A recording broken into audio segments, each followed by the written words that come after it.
Good afternoon, everybody.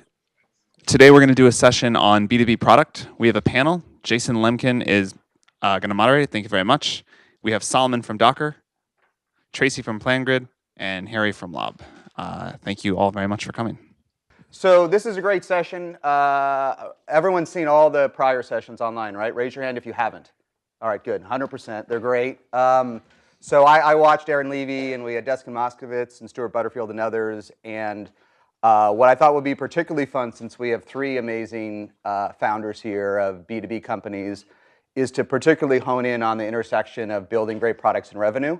Because we all want to be product visionaries. I certainly did myself. But if you can't sell it and it's a B2B product, ultimately, what's the point of all of it? So I want to dig into a couple stories, both in the early days and a little bit later, to help folks like you who probably are just have inklings of how to potentially monetize your dreams, because the stories are always different than we think. So let me give 10 seconds on each of the panelists, and let me have them dig in a little bit more on their companies. But Solomon from Docker, I don't know who here knows about Docker, but I'm guessing most of the 300,000 folks online that'll read it. But Docker, he'll give you some more context. Founded in 2010, but not as Docker, as what was it called back then? .cloud. .cloud, which we'll get to a story. Raised almost 200 million, and Docker is sort of a foundational piece of infrastructure that everyone builds software on today. So we'll get into that, but it is 7 years into this journey, right? Into likely a 70-year journey or 14-year journey. Tracy, probably in Plangrid's probably in the middle of this rockstar group. Plangrid was founded a little bit later, 2011? 2011. Got it. Raised 60 million? Something like that. Right. So money isn't everything, but it does help. And Plangrid, you'll learn, is super cool, automates construction management, and kind of has shaken up a shockingly large industry, a shockingly large part of software, and you'll learn a little bit more about those stories, and I want to learn more.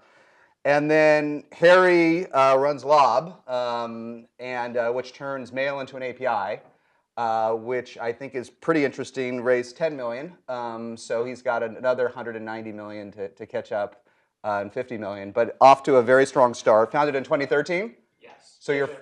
What's that? Closer. Yeah. All right. So you're 4 years in, right? So it's just when it's getting both good and hard, right, at the same time, I would imagine, right? So I want to dig in, but those are the intros. But give me a little bit more intro on the company, like number of employees, and what's the latest challenge you have today, or any other quick tidbits on the company. Sure. So currently it's 350 employees at Docker. We actually started in 2008. 2008? Yeah, we were bootstrapped in France, and then it wasn't working, so we moved here, got into YC, and that really helped. So anyway, got it. 9 years. 9 years. Did you sort of refound the company in YC? You don't count those early years? Or you do? It depends who you ask, but yeah, it counts. The same company, same problem we were trying to solve. So 350 employees, lots of growth.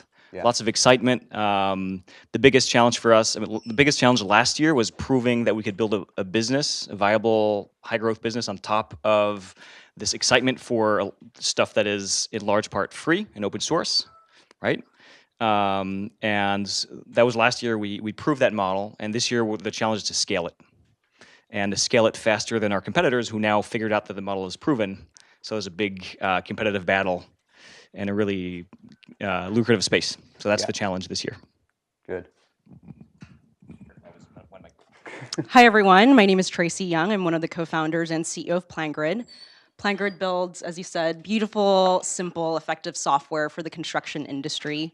We emerged from Y Combinator's winter 2012 batch. And since then, we've grown from 5 co-founders to 310 people. Which is not something to brag about. It means our payroll is very high.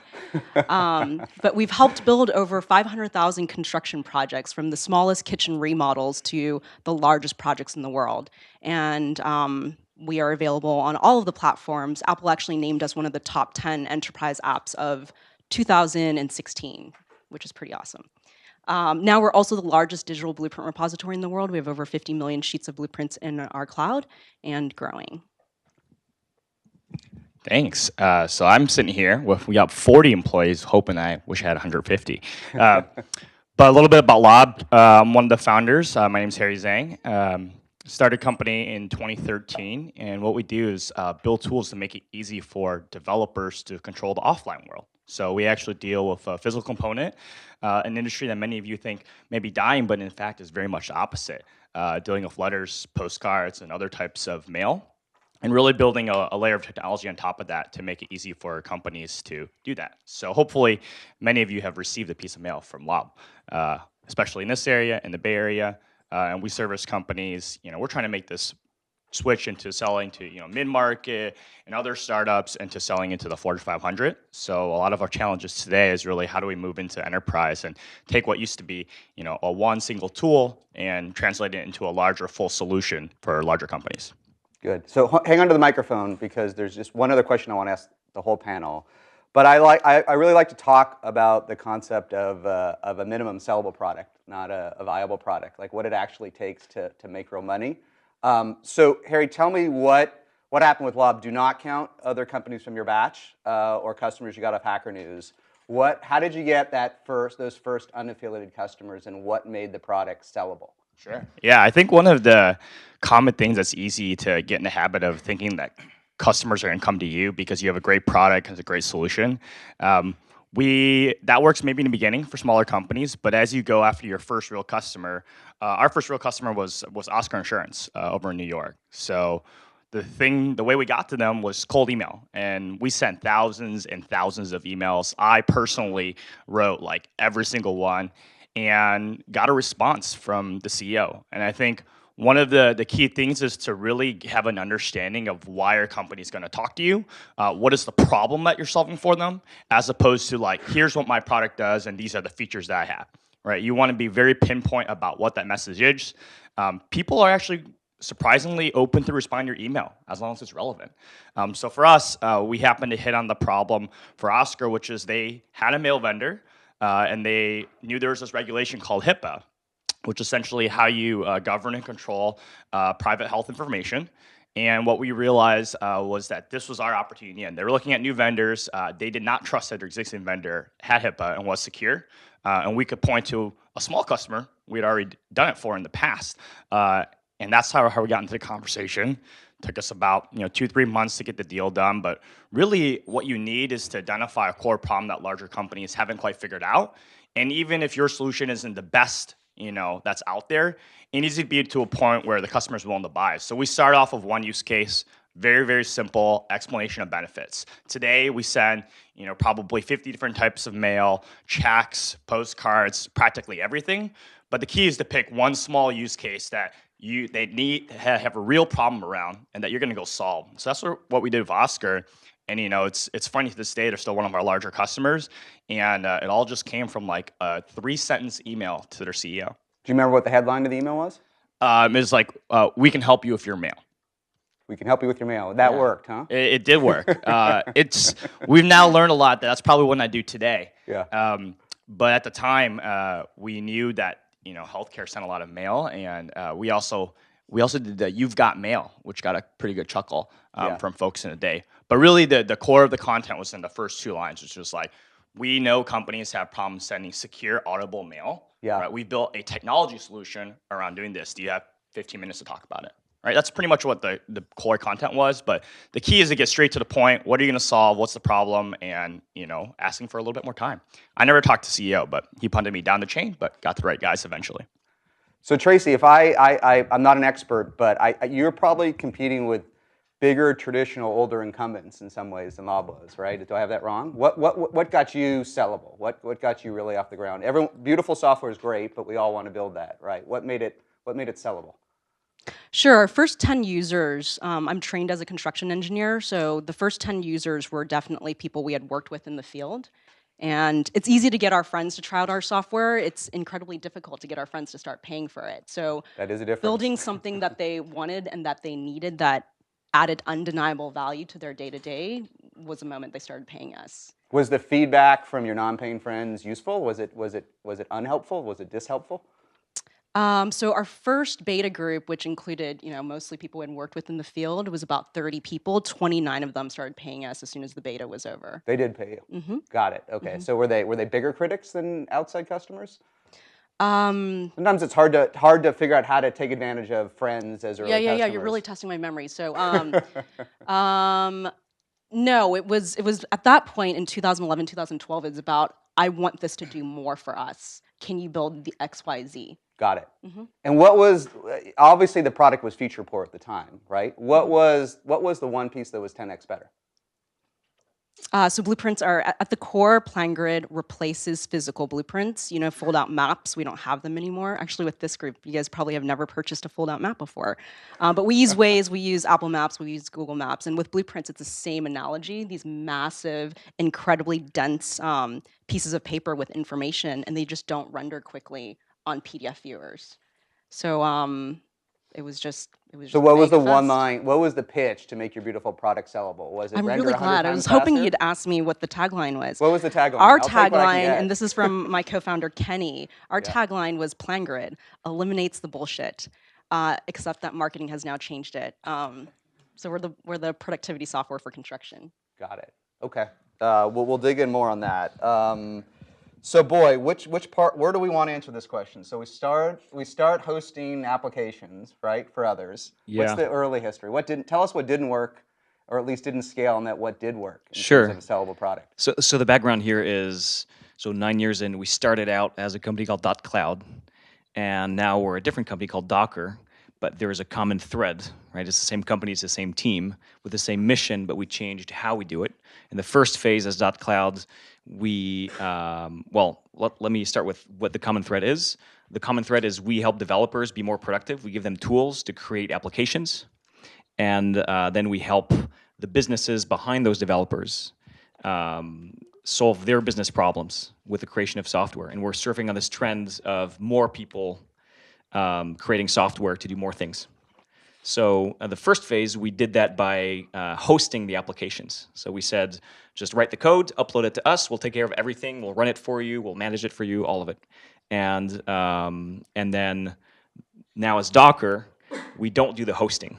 We provide the tools, you use the tools yourself, and then you host the application. And eventually, as a business, you need help with various aspects of distributing your software at large scale.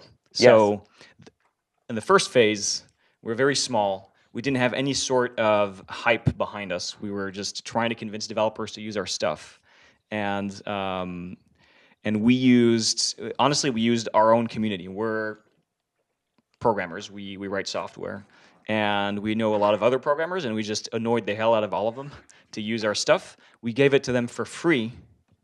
And then kind of through the individual programmers, eventually made our way to the business behind the programmer. So the difference, I think, is that for us, it's a two-step process where our users and our biggest advocates are not the people paying for the product. So that means we have to give a lot of stuff away for free before we even get the first conversation with the actual buyer. Yeah. Yeah. So those first early years, it's not even the same product you have today remotely, right? How did you survive? Did you raise 50 million in your seed round, or no? How did you pull this off, right? No, surviving is the hard part, right? Well, so when you're a very small team, you have kind of a limited window of time where you can survive and not a lot. Yeah. It's hard usually for that to last much more than 24 months, isn't it? That's right. But yeah, so we joined Y Combinator in 2010 and raised our first small round of funding at the end of 2010, so within 6 months. And we went at it gradually. It's nothing particularly unique there. But you got into YC about 24 months after founding? That was... Yeah, so the first part was really tough. It was bootstrapped. We did consulting. We did whatever. Consulting was the hack. Whatever, right? It was the hack. Whatever we had to do to pay the bills, it was really tough. My advice would be consulting and product building they're very useful, but you got to get out of it really quickly because the consulting takes all of your time. You will never get off the ground as a product company. There's too much distraction in consulting. So eventually we just took a leap of faith. Yes. And landed on our feet in Y Combinator. So got it. And then one last question, and then I want to move on to the next topic. But So what is now Docker has gone through 2.5 evolutions of the business model, right? And you've made open source work for you, right? What's the secret there? What's the learning? Because we think it's hard to monetize open source. Yeah, so honestly, I don't know how useful my insights are here because really the trick is to get really lucky. And the situation we're in now is that the open source technology that we developed, Docker, is extremely popular. Yes. We were in the right place at the right time. There's this whole trend around containers, which we kind of helped start, and now just the demand for it is honestly hard to describe. So you start having a completely different set of problems once you're in that situation. So honestly, the problems we had before that moment in 2013 when we launched the open source Docker and after are worlds apart. Yeah. Now, honestly, it's more how do we deliver on the incredible demand fast enough before competitors do it instead. So there is no outbound in that case. The question is too much inbound, which seems like a nice thing, but it's actually... It's noise. It's noise, and it's also you drop a lot of it on the floor. Yeah. And your competitors pick it up. Yeah. So Tracy, I want to come back to your fun story. You hit up 30 of your friends from construction and 29 became customers. As you scale, what do you do with customer feedback? How important is this? How much do you listen to? How much of it is noise? How much do you let it guide your roadmap? What have you learned? I don't know how you build product without listening to your customers' feedback. We certainly take it incredibly seriously. We've logged and categorized every single piece of feedback that our clients have given us since 2011. It's incredibly easy. We've made that process. You just come on plangrid.com and you're like, I want to give you feedback, and then our support team will take it. They'll ship it over to the product team. We'll look at it every quarter, and it does help us prioritize. The big task here is making sure that we're prioritizing the right stuff, because sometimes our users will ask us, can Plangrid make my breakfast and dinner? Yes. And so, when there's large general contractors and smaller subcontractors and building owners asking us for the same button and telling us that if you just have this thing, it's going to save me so much time, and there's enough domain experience on the team, like when so many customers are asking for the same thing, it's probably the right thing to build. Although tracking is obviously important, but we typically look at it as like, how hard is this to build? How much resources do we have to put into this? Versus how much value and impact is it going to give our users? And if it's like low level of effort and high impact, we're going to prioritize that, right? Absolutely. Yeah. And that's really helped us guide our product roadmap. And have you had any of your bigger customers drag your roadmap in a different way than your smaller customers? Yes, the larger customers, they want to be treated like princess and princesses, that they're running our entire business, but they're incredibly supportive of us. It's nice that not any single one customer has that big of a percentage of our revenue, and so they just want to make sure that we're listening to them and that we're showing them what the future of Plangrid looks like, and that we're constantly improving it. Because they're not only buying Plangrid today, but they're buying Plangrid 6 months from now. It's a commitment, right? It's a relationship. It's a long-term commitment, right? And how many customers total do you have at Plangrid? Tens of thousands. Tens of thousands. But the revenue distribution, it's probably several orders of magnitude at your biggest customers, right?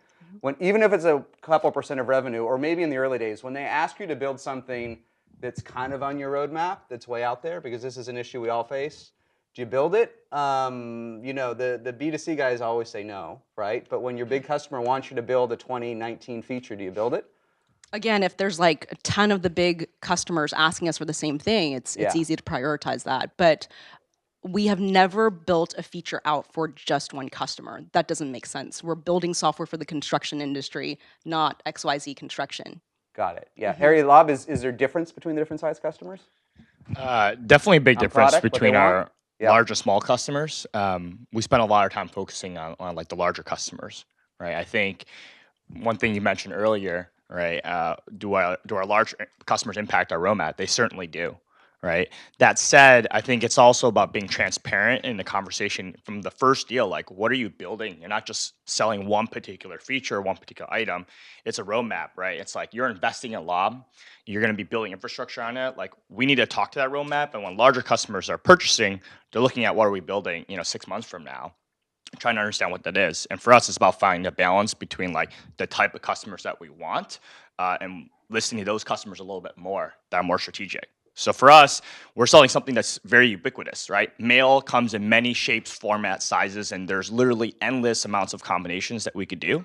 And if we entertained every single request, we'd end up going a million directions all the time. So for us, we focus very strategically on operational mail. So mail that customers are compliant and required to send, as opposed to marketing mail, right? Like, that's not to say we don't do a lot of marketing mail. We still do. But when we think about roadmap conversations and it comes to a trade-off between A or B, we're always going to look at the customer who, one, we have a relationship with, right? Two is the direction that we want the company to move to begin with. And that's how we prioritize that. And sometimes that means saying no to customers. And oftentimes we found they're okay with that so long as you're transparent about what you're trying to do.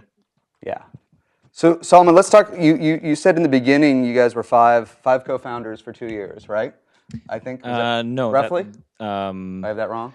No, I think I heard 5 co-founders. Oh, was it Tracy 5? Yeah. We'll get into equity splits later. Okay. At minute 51 until I learn how to that. But okay. But anyhow, related question. But I want to ask most of the panel this. As you scale, let's talk about, because this is always a great learning, a mishire, right? So as you get out of your core team, is there a core functional area or VP or someone that you thought you needed or got wrong in the early days? Anything you can learn from? What's the biggest hiring mistake you made? I don't know about the biggest, but we made a lot. Visceral? We made a lot. I think everyone, I don't know anyone who hasn't. Everyone, yes. But we can yeah. learn from this to the next generation, we can. right? Make this mistake a little fewer times. Yeah, I think, the biggest challenge is once you grow into full-fledged company, then you grow outside of your zone of comfort. If you're in the technical and product side, then you have to hire business people. If you're on the business side, you have to hire more technical and product leadership. And it's things that at some point you don't know, and you don't know what you don't know. And I remember as an engineer hiring non-engineers, it was very difficult for me because I knew I needed help, but I didn't have the know-how to distinguish the different kinds of non-engineers that I needed. It seems really silly to say that, but to me, marketing was just marketing and sales. It was like the not coding thing, and also, I moved to the U.S. from France. Yes. And Americans are extremely good at selling themselves. I hear that a lot from European founders. I hear that as a consistent theme. So you arrive here and you meet 10 people. You're like, wow, these are all rock stars. Worked at Plangrid and Box, and you just want to hire them right then and there. And you do. And then you realize, okay, there's more to this. And the biggest problem is when you hire the wrong person, the state of mind is, oh, it's a bad person. They're bad, and my company's good, and now I hired the bad person. But really, what's happening is everyone's wasting their time. It's not the right combination of people, and you're going to find out 6 months later, and it's going to be a terrible nuisance. So I don't really know if I've learned anything how to avoid it, but every time we've made a mistake, we've tried to really invest the time to go back and find out what we did wrong, so that we don't make the same mistake twice, honestly. Yeah. I guess it's a good insight. It's not the hire's fault. It's your fault, isn't it? Yeah. Exactly. That's exactly right. And my feeling is it's the hardest at the beginning. But if you once you have a core group of people, like 5 key people in areas that you don't really understand and master, but you build a relationship of trust with those people, then it gets easier because you trust them to hire more people. The really bad situation is if you don't sort out that stuff early on, like you make a hire, you feel like it might be a bad hire, but you don't deal with it right away. You allow it to fester. And then before you know it, you're growing and that person has hired 20 more people. And now you're in big trouble because now you got to deal with a mismatch potentially with 20 people. So my only advice would be, you're going to make mistakes, just deal with them early and listen to your gut. If your gut says, oh, maybe this is the wrong thing, trust yourself, even if it's not your field of expertise. I mean, probably repeating common sense here, but well, yeah. we all make the same mistake.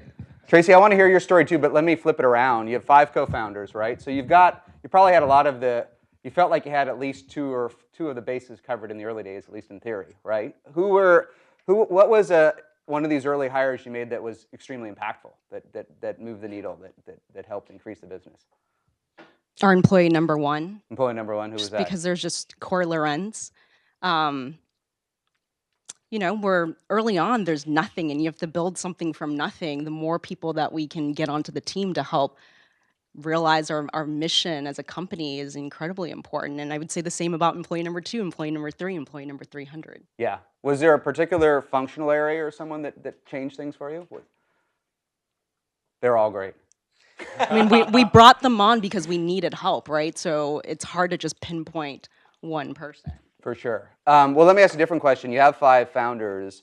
When do you bring on VPs or directors or others to take over the functional areas from them? What did you learn from that experience?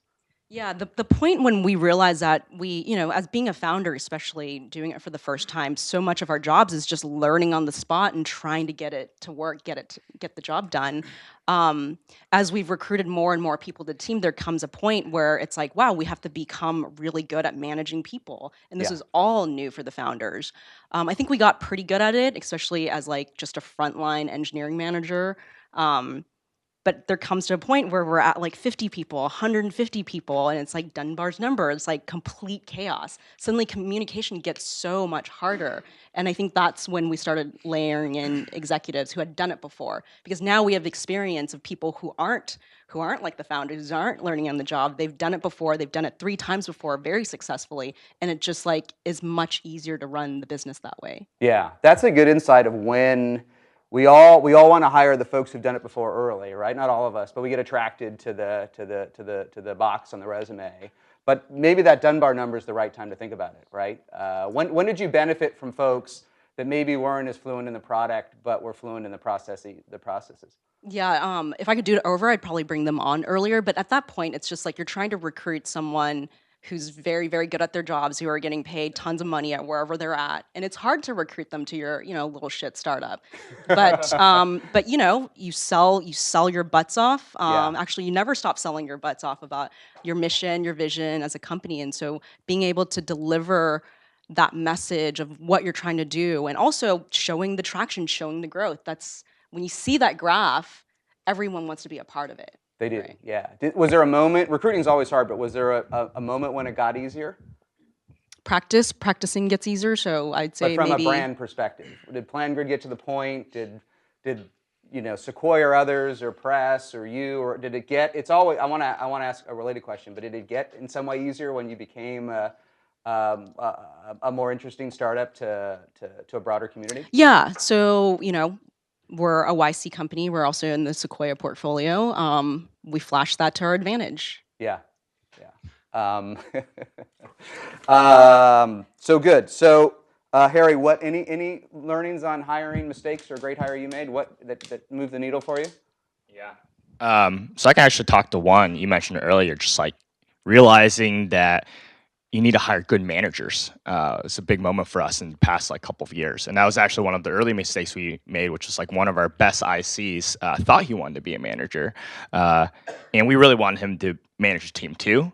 He hadn't actually had experience doing that before. And when we put him in that role, he struggled.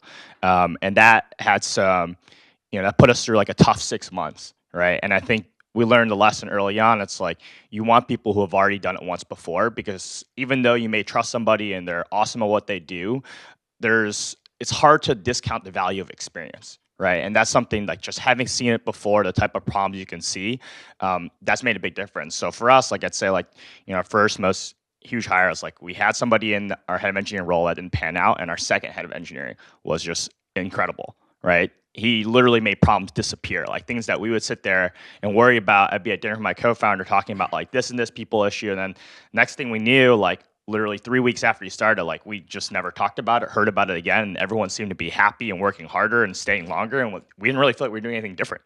We just had somebody different on a role, and finding that person. How quickly did you know? 30 days? What's that? How quickly did you know it was impactful? Probably within An hour? So we had the advantage of already having someone in the role, so we sort of knew what good looked like and what great was. Yeah. And obviously, we're always looking at that. But in the first 30 days, I think you can immediately tell the difference they're having at the team. Even within the first 2 weeks, a lot of learning, and you can just tell from the quality of the questions that they're asking. Right? What are they thinking about? How far are they planning ahead? And then really, we started to see a lot of changes happen in the second week in terms of taking everything they learned throughout the interview process, getting to know the company, and also adopting it to their own style, right? And I think first and foremost, not just hiring for experience, but hiring for a culture fit is really, really important. We have had great hires in the past, awesome ICs that we let fester a little too long because of cultural things, and having to rewind that back and a few years later was definitely challenging. So I think culture fit now, we spend a ton of time through our interview process. We've updated our values, worked into the interview process. Each person is responsible for asking one particular component of that, and that's one of the first things we evaluate, regardless of not whether the person can do the job. It's is this someone we'd work with, and this is someone who's going to fit well and really bring their own individual skill set to the company. Yeah, that's a good point. Tracy, let me go back to a point you made about the journey, that your customers are signing up for 6 and 12 months, and maybe they're even signing up for 60 months and 100 months. Especially in the early days, products are super feature poor, right? I mean, you had 29 folks sign up immediately, but it's still feature. How do you convince them to go on that journey when you have incumbents that are feature rich? What have you learned? There's nothing like adoption in the field. So there's certainly lots of incumbents, some that you know very well. There's also a lot of startups here, and that are just, if you have any success at all, your software will be copied. You guys are dealing with that right now. And so just making sure that we are developing products that are actually being used in the field has been key to Plangrid's success. That regardless of what VP of operations or CIOs want to deploy, the software that's being used on construction site, yes, for real, is our software, because we made sure we were building software for the superintendents and foremans and carpenters and electricians in a way that is actually powerful to them, that actually helps them do their jobs better. So a lot of your history, so this is learning for me, but a lot of your history is coming in from the field, even if the CIO's office, whoever it is. We build software for them too. So, we've got admin panels. We have SSO coming out for them. Yes. We've got, beautiful graphs and stuff, because they are a decision maker, and that's important to us. But I think early days, the first 4 years of Plangrid, yes, we were definitely not prioritizing products for the people in the office. And and let's just talk about that for a minute, because that's always interesting, right? And so you get in through the field, they love your product, they can adopt it immediately instead of taking 6 months. And how did you deal with that conflict if a different vendor had already been selected by procurement, or any learnings on how to deal with that maze? Our industry is super interesting because we essentially sell to construction projects. There's certainly construction companies that manage several projects at the time, but the beauty of our industry, and it's both the best and worst thing, is when we're in a construction project, there's actually 50 different customers for us to sell to. There are the carpenters, there's electricians, there's the concrete folks, the pool installers, the paint person. And so there's this natural virality that happens within construction projects. A foreman starts using Plangrid, and it's a cultural thing too. As a construction person, you just want to show off your shiny new tool. And Plangrid's so cool that you sort of want to be the first one to show everyone else on the project. And so we were always laser focused at building something that was easy to adopt, easy to use, and that would sort of spark that network effect within construction projects. So here's corporate standardizing on a software. Then you've got the field, which the person really paying for it is the building owner. Yeah. And so we've just been laser focused at getting our software adopted at the ground level, which is very different than any other software in this space. And you spend a lot of time on those other users that actually don't that don't pay for Plangrid, all the other folks in the project. How do you make them happy too? Yeah, we made sure to build something that was flexible enough that could be used by anyone in the architectural, engineering, and construction industry. prioritizing product is a key factor here. Yeah. We didn't want to build something that was just for one profile. We wanted it to be flexible enough that it could be used by everyone in the industry. Yeah. So Solomon, let's talk a variant of this sort of competition, a long journey for you. I feel like Docker's a product and a vendor that people are rooting for. I think there are a lot of the Docker fans, I would say. How do you invest in that? How do you return that social contract on the product side, especially as competition increases, right? As you prove yourself, everyone wants to do something in the broad container market. Competition's everywhere. How do you keep that like 100 MPS that Docker probably has? Yeah. Do you measure MPS? We measure NPS. Happiness? Yes, we do. The problem for us is who do we ask? Because there's a lot of different audiences. Actually, it's a really interesting comparison. I think the same thing is happening in a lot of industries. There's a sort of a bottom-up go-to-market, right? Where first you get the practitioners on board, and then you get their bosses on board. Maybe later, maybe maybe they learn about your product only once dozens or hundreds of people in their organization are using it. Even today at Docker.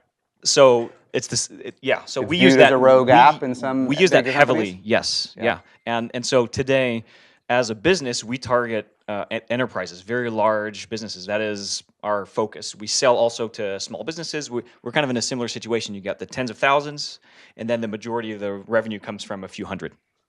But all of them are in this relationship with us as a vendor because someone on their team at some point said, new app, awesome, Docker, I went to Meetup, sounds great. Or I saw a discussion online about it. So we owe everything to that community. And there's a lot of positive vibes in that community. Honestly, it's pretty insane if you've ever been to a Docker meetup or we were just at DockerCon. That was like 5,000 people, right? It's ridiculous. So how do you, in the early days, how do you facilitate that? What are the learnings? How do you get that flywheel going? It's honestly, we started something very small, and the day 10 people, we showed it to a few people, one by one, and then 10 of them came back to our office saying, hey, we want to know more. And it was just the most fun 3 hours of my life. Basically, we're just talking about all the cool stuff we could build with Docker, and then they came back the week after that, and it was 40 people, and then it was 100. So that was the first week of the existence of Docker, right? Yeah. And so right away we saw, okay, there's something special going on here, and there's a community forming, and they're basically saying, hey, you, the company you started this, you're the janitor now. Like, make sure organize things for us because this is our thing now. And so we just took that job really seriously of enabling that community to do whatever it decides to do. So we've been following that community ever since and just removing obstacles for that community to grow, do more things together. And so we have a whole team that's focused on that, just enabling the community. We have all these cool programs. We have, I think, 120 meetups in the world. 100,000 people have 120 meetups a year. All right. No, so it's 120 locations in the world, each with an average of a meetup every 2 months or so. Got it. And then 100,000 people, I think, overall have showed up at least once to one of these meetups. There's a captain's program, which is sort of a like elite, power user, where the most savvy and articulate users of Docker, we kind of promote them and pay them for them to go and speak at events, and they just become these stars in the community. So it's a huge investment for us, but all of it is about giving back. Got it. How many of these captains are there, out of curiosity? I think now there's maybe 20, 30. It's a small number. Probably sounds like a lot to some of us. It's a lot of captains. Right, it's a lot of captains. But you said you had 400 employees. I mean, they're not employees, but it's a significant amount of your extended family. Yes, right? correct. Yeah, and so anyway, when you see a community, when you see anyone super excited about what you're doing, just drop everything you're doing and make sure you put themselves as your service, at their service. In our case, it's developers using an open source tool, but it looks like there's something similar going on. I'm sure there's, I'm going to say it wrong, but whatever the job is of someone actually working on a construction site, some of them I'm sure are just huge fans of the tool, and they go everywhere and they'll tell all their buddies about it. Mm-hmm. And I think that's how consumer products used to grow. I think now it's increasingly seeing the best B2B products also grow that way. Well, let's make that our last question, so I want to save a few minutes for questions so we have it. But related to that, and I think I already know the answer for Docker, so let's just do Plangrid and Lob. But Tracy, today, what % of your new customers come from word of mouth or brand or all this great goodwill that you've built across the industry? How does that pay off today? I mean, we definitely ship Facebook ads and stuff, but most of our new customers comes from just word of mouth organic growth, which is awesome, but then it's also uncontrollable, right? It just kind of comes naturally to us, and we don't know what sparks it. But we know that if we make our clients happy and we build great product for them, that does continue to happen year after year. Yeah. Is that happening at Lob yet? Are you getting most of your customers from the base? Yeah, our base customers are the folks that are referring a good portion. So you're not having to send all the emails yourself today anymore. No, right? I mean, what we've actually found, some of what Solomon was saying, one of the things that's interesting, we have these folks have been at 3 different companies in like a 4-year span and have used Lob at 3 companies. That's when you know it's working. They bring us every single time. Right, and it's great because every time I get an email from them, it's like a different company. It's like, hey, I want to bring you here. I was like, great, I love to chat with you. Yes. Right, and you want those folks who are going to be your evangelists, who love your product. Everywhere they go, they're going to find a way to use you because they like it, right?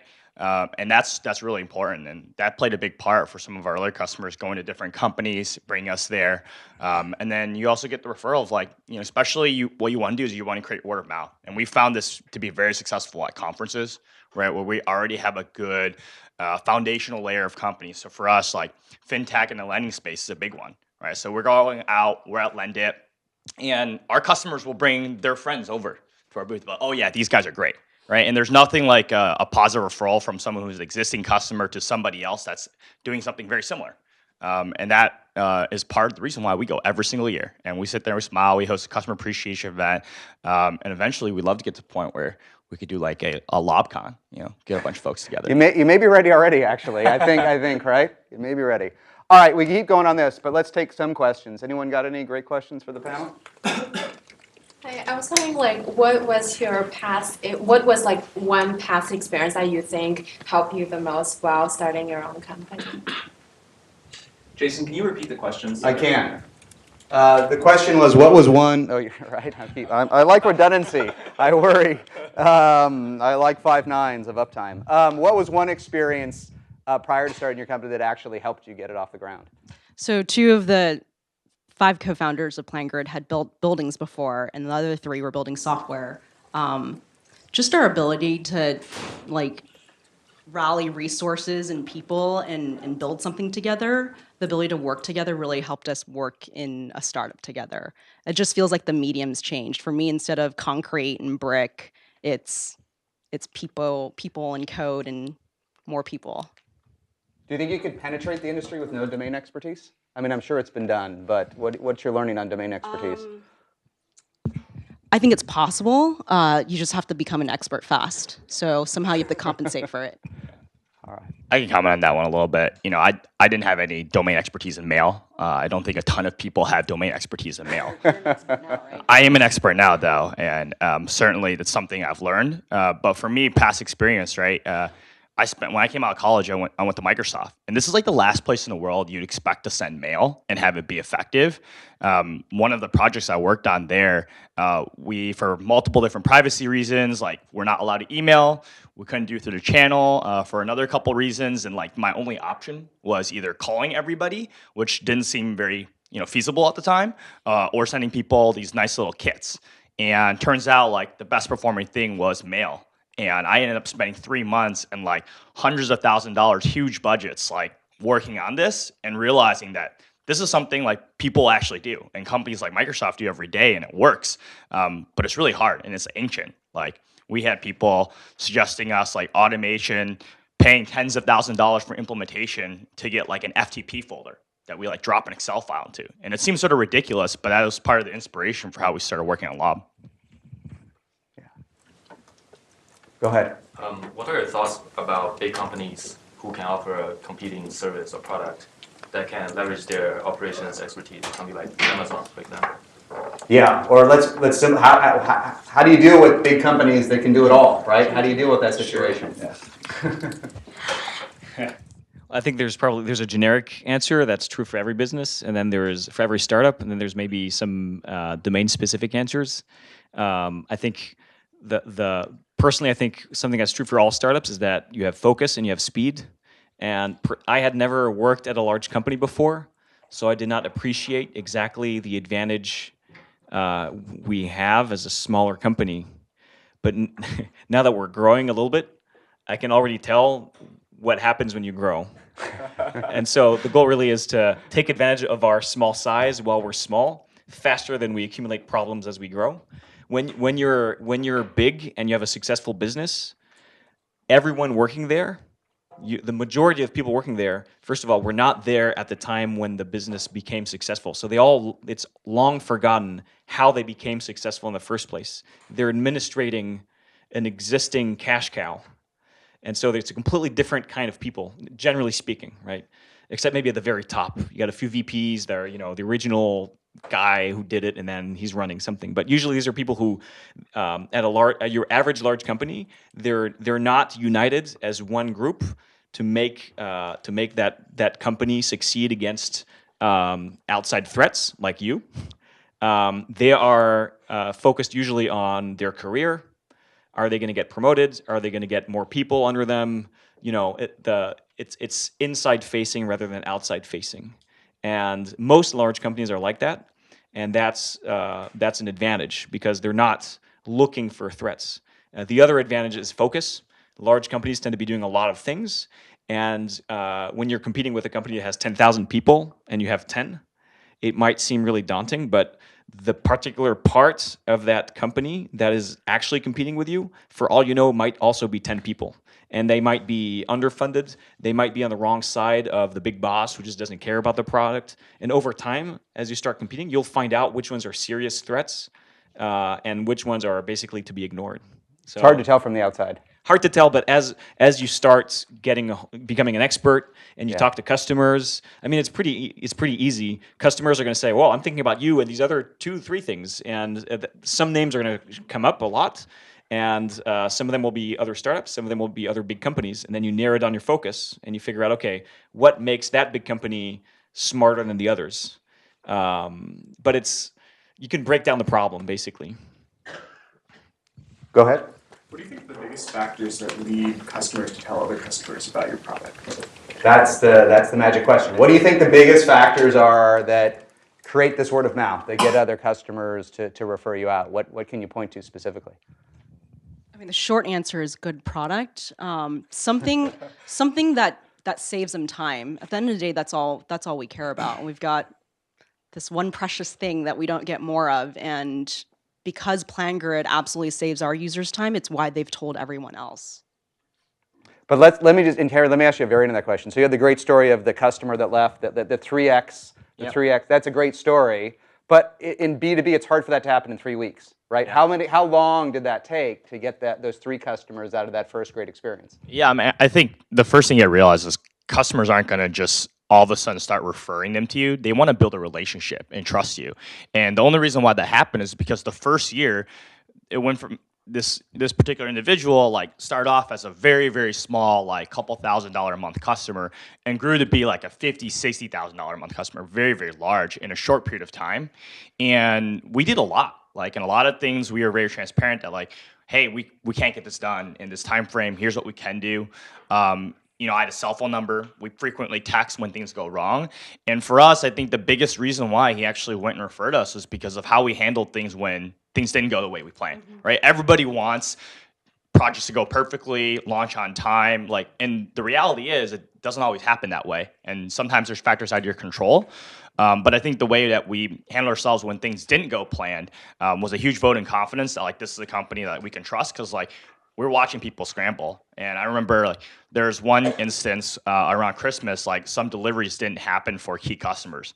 We went out and drove out and just delivered it because I was oh, the guy's down the street. It's not a big deal. We'll just go get it done. And he was hugely appreciative. And it was a small thing, right? And it was a very small campaign that he was doing. But it's stories like that he clings on to when he goes to a new company and it's the reason why I work with these guys because they did all this for us, right? And when things were not going well, they still stepped up and did the right thing, and that's why they love us today. But I think it starts with having a good product, right? Like if your product's not good, no matter what you do for the customer, he's probably not going to take you because then he's putting his job at risk. Yeah. We should wrap it up there. Wrap it up there? All right, let's thank the panel. This was great. Thank you, everybody.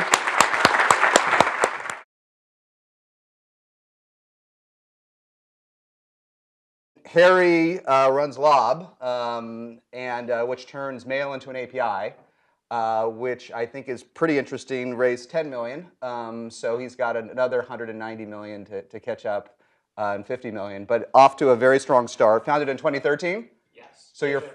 So what's that? Closer. Yeah. All right. So you're 4 years in, right? So it's just when it's getting both good and hard, right, at the same time, I would imagine, right? So I want to dig in, but those are the intros. But give me a little bit more intro on the company, like number of employees and what's the latest challenge you have today, or any other quick tidbits on the company. Sure. So currently it's 350 employees at Docker. We actually started in 2008. 2008. Yeah, we were bootstrapped in France, and then it wasn't working, so we moved here, got into YC, and that really helped. So anyway, got it. 9 years. 9 years. Did you sort of refound the company in YC? You don't count those early years, or you do? It depends who you ask, but yeah, it counts. The same company, same problem we were trying to solve. So 350 employees, lots of growth, lots of excitement. The biggest challenge.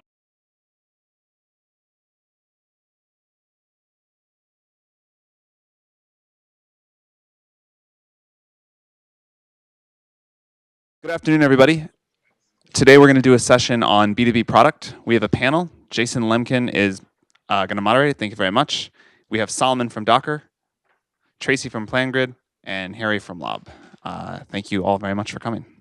So this is a great session. Everyone's seen all the prior sessions online, right? Raise your hand if you haven't. All right, good. 100%. They're great.